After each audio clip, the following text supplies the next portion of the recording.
Unfortunate incidence होता है किसी भी डॉक्टर के लिए। बहुत अनफॉर्चुनेट होता है कि उसका पेशेंट एक्सपायर कर जाए, लेकिन कोई डॉक्टर ये नहीं चाहता कि उसके पेशेंट का कोई हल्का फुल्का कॉम्प्लिकेशन। तो ये चीज़ कहना कि मैंने उस पेशेंट के साथ जानबूझ के कुछ गलत किया, कोई जानबूझ के गलत नहीं किया। जो बाई प्रोटोकॉल होता है वही ट्रीटमेंट भी ली गई, जिसमें इसने बताया कि ये किसी झोला छाप के यहाँ से 1 साल से स्टेरॉयड खा रहा था, जिसके कारण इसको थोड़ा बहुत दर्द में भी आराम मिला और उसके स्किन में जो प्रॉब्लम थी वो भी। लेकिन जब इनको खोला गया तो अंदर आधे लीटर से ऊपर पस निकली, और जब ऐसा पस निकलता है तो हम नया कूल्हा नहीं डाल सकते हैं। ये एक ऑर्थोपेडिक प्रिंसिपल है कि हम कहीं इन्फेक्शन है तो अंदर इम्प्लांट नहीं डालेंगे। ये एक बहुत इंपॉर्टेंट प्रिंसिपल है। 10-12 दिन बाद चेहरे में सूजन नोटिस करी गई, पैरों में सूजन नोटिस करी गई, जिसके लिए इनको ये एडवाइस दी गई कि आप एक एमडी मेडिसिन डॉक्टर को या डीएम नेफ्रो को दिखा दीजिए, क्योंकि हमें डाउट है कि आपको किडनी की प्रॉब्लम कुछ डेवलप। संजय वालिया जी आए थे यहाँ पर और मेरे से तो नहीं मिले, लेकिन इन्होंने यहाँ पर मरीज़ को ये कह दिया कि आप यहाँ से अब मत जाओ, आपको जो भी ट्रीटमेंट होगा। उसके बाद वो ऐसे ही एरा गैरा दवाई खाते रहे। उसके बाद उनके कूल्हे में कोई कॉम्प्लिकेशन हुआ तो यहाँ पे ऑर्थोपेडिक सर्जन को कॉम्प्लिकेशन हुआ तो मरीज़ को रेफ़र कर दिया गया।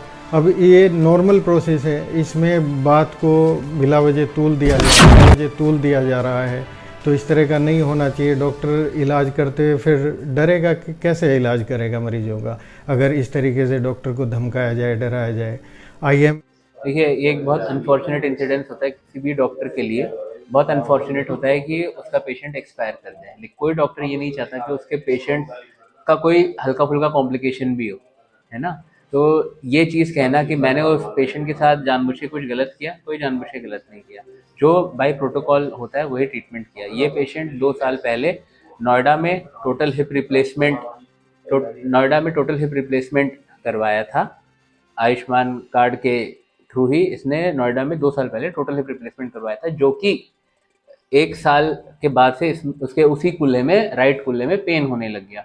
अब उस पेन के लिए ये 1 साल पहले हमारे पास आया था, तब हमने उसको बोला था कि हमें लग रहा है कि तुम्हारा कूलर लूज हो गया है ना, तो इसको बदलवाना पड़ेगा। उस 1 साल बाद अब ये अक्टूबर की शुरुआत में हमारे पास दोबारा आया, तब इसको ये बताया गया कि भाई तुम्हें कूल्हा दोबारा चेंज करवाना पड़ेगा, तो इसको पूरा एवेल्युएट करा दो। तब हमने इसकी सारी जांचें कराई, जिसमें सीटी स्कैन भी हुआ था, खून की जांचें भी हुई और इसकी डिटेल्ड हिस्ट्री भी ली गई, जिसमें इसने बताया कि ये किसी झोला छाप के यहाँ से 1 साल से स्टेरॉयड खा रहा था, जिसके कारण इसको थोड़ा बहुत दर्द में भी आराम मिला और उसके स्किन में जो प्रॉब्लम थी वो भी सेटल हो गई थी। उसके बाद इसकी जो जांचें में कोई भी इन्फेक्शन का साइन सिम्टम आया नहीं, क्योंकि ये स्टेरॉयड ले रहा था। इसीलिए इसको हमने ऑपरेशन के लिए लिया। ऑपरेशन 21 तारीख अक्टूबर में इसको आयुष्मान के तहत भर्ती किया गया और 23 तारीख में इस मरीज का ऑपरेशन हुआ, सोमपाल जी का। तो सोमपाल जी का जो ऑपरेशन हुआ उसमें हमें रिविजन टोटल हिप रिप्लेसमेंट करना था, क्योंकि हमें इन्फेक्शन नहीं पाया गया था। इसलिए हमने ये सोचा कि ये पुराना कूल्हा निकालेंगे, नया कूल्हा डाल देंगे। लेकिन जब इनको खोला गया तो अंदर आधे लीटर से ऊपर पस निकली, और जब ऐसा पस निकलता है तो हम नया कूल्हा नहीं डाल सकते हैं। ये एक ऑर्थोपेडिक प्रिंसिपल है कि हम कहीं इन्फेक्शन है तो अंदर इम्प्लांट नहीं डालेंगे।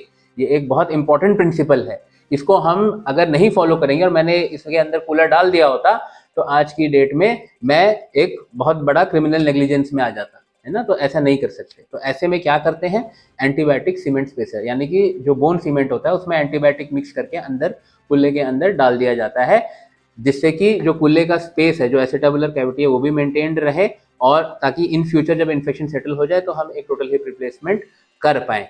और एंटीबायोटिक उससे निकलता रहता है और संक्रमण इन्फेक्शन को रोकता रहता है। ये लगभग 2 से 3 महीने में सेटल हो जाता है और इसके अंदर दोबारा टोटल हिप रिप्लेसमेंट हो जाता है। इस 2 से 3 महीने में ये जो मरीज है वॉकर के सहारे बिना वजन डाले चलता। लेकिन इस पेशेंट में 10-12 दिन बाद चेहरे में सूजन नोटिस करी गई, पैरों में सूजन नोटिस करी गई, जिसके लिए इनको ये एडवाइस दी गई कि आप एक एमडी मेडिसिन डॉक्टर को या डीएम नेफ्रो को दिखा दीजिए, क्योंकि हमें डाउट है कि आपको किडनी की प्रॉब्लम कुछ डेवलप हो रही है।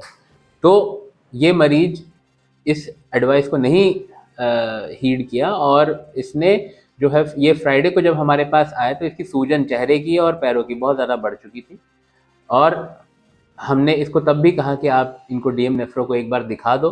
ये नहीं माने। संजय वालिया जी आए थे यहाँ पर और मेरे से तो नहीं मिले, लेकिन इन्होंने यहाँ पर मरीज़ को ये कह दिया कि आप यहाँ से अब मत जाओ, आपका जो भी ट्रीटमेंट होगा यहीं पर होगा, है ना। मेरे पास कोई एमडी मेडिसिन डॉक्टर नहीं है, ये मरीज़ को बता दिया गया था।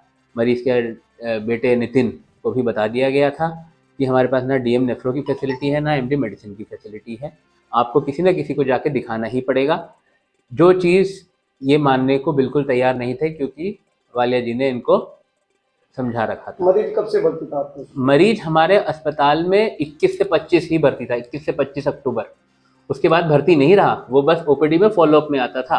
परिजनों का कहना है कि कूल्हे में कुछ सामान डलना था, उसके लिए 45,000 रुपये डॉक्टर साहब ने हमारे से मांगे, आयुष्मान कार्ड दिखाने के बावजूद। नहीं, हमने उनसे कोई पैसा नहीं मांगा। उनसे ये पूछना, कभी डॉक्टर साहब ने एक बार भी उनसे पैसा, डॉक्टर साहब ने कभी उनसे एक बार भी पैसा मांगा हो तो बताएं कोई। और अगर किसी ने उनसे पैसे की बात भी करी हो, कोई उनके पास प्रूफ हो, तो वो ज़रूर बताएं मुझे, है ना। क्योंकि मैंने तो उनसे कभी भी पैसे की बात नहीं करी, ना मेरा कोई स्टाफ करेगा उनसे पैसे की बात, है ना। रही बात इसकी कि ये जो 45,000 का जो फिगर जो हर जगह हर पेपर में जो आ रहा है, वो फिगर है जो 1 साल पहले मरीज को डिब्राइडमेंट के लिए और उसके लिए बताया गया था कि भाई इतना होगा। तब उसके पास आयुष्मान कार्ड उसने हमें नहीं दिखाया था, तब हमें नहीं पता था कि यहाँ से कब डिस्चार्ज कर दिया गया? 25 अक्टूबर में डिस्चार्ज हो चुका था मरीज। सोशल मीडिया पे एक वीडियो वायरल हो रही है इसी मामले को लेके कि डॉक्टर साहब यहाँ पे 2 घंटे तक वहाँ पे मौजूद नहीं थे। उसका जो मरीज का लड़का था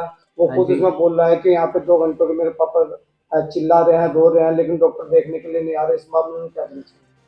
हम यहाँ पर मरीज, मेरे को उनके बेटे ने कहा था कि एम्बुलेंस आ रही है, हम इनको लेके जा रहे हैं। उसके बाद ही मैं यहाँ से निकला हूँ, और मरीज तब तक स्टेबल था, ऐसा नहीं है। और मरीज पूरा स्टेबल था, यहाँ से जब गया है तब भी वो स्टेबल ही था। उनका बीपी का रिकॉर्ड सब कुछ है यहाँ पर, है ना। तब वो ऐसा नहीं था कि वो अनस्टेबल था।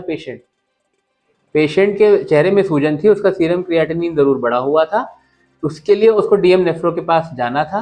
वो चीज़ उन लोगों ने इतना डिले किया, ट्रीटमेंट डिले के कारण जो किडनी की प्रॉब्लम है वो इतनी बढ़ गई कि कहीं भी मैनेज नहीं हो पाई। जो एक, आप ये सोचिए, जो 2 मेडिकल कॉलेज में नहीं मैनेज हो पा रही थी, एक मेडिकल कॉलेज से रेफर हो गया, दूसरे मेडिकल कॉलेज से भेज दिया गया, तीसरे प्राइवेट मेडिकल कॉलेज में भर्ती होने के बाद उधर भी कह दिया गया कि आप घर ले जाइए।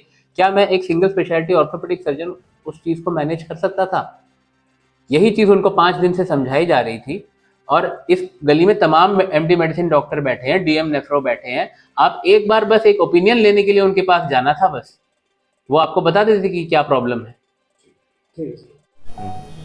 Sir, good news sir. मैं डॉक्टर नरेश नौसरान, IMA अध्यक्ष सहारनपुर।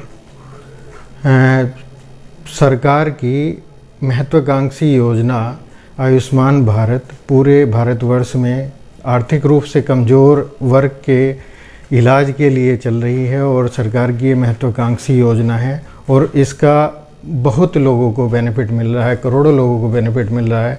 हमारे जनपद में भी कई अस्पतालों में आयुष्मान की योजना के तहत इलाज हो रहा है, सबको फ्री इलाज मिल रहा है।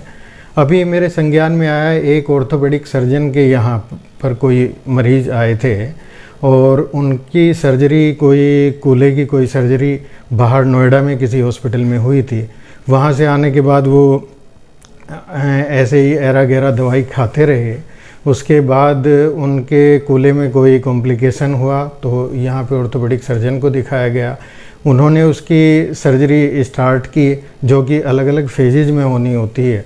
तो उसमें बाद में मरीज़ में कोई किडनी में कॉम्प्लिकेशन हुआ तो मरीज़ को रेफ़र कर दिया गया। अब ये नॉर्मल प्रोसेस है, इसमें बात को बिला वजह तूल दिया जा रहा है, तो इस तरह का नहीं होना चाहिए। डॉक्टर इलाज करते हुए फिर डरेगा कि कैसे इलाज करेगा मरीजों का, अगर इस तरीके से डॉक्टर को धमकाया जाए, डराया जाए।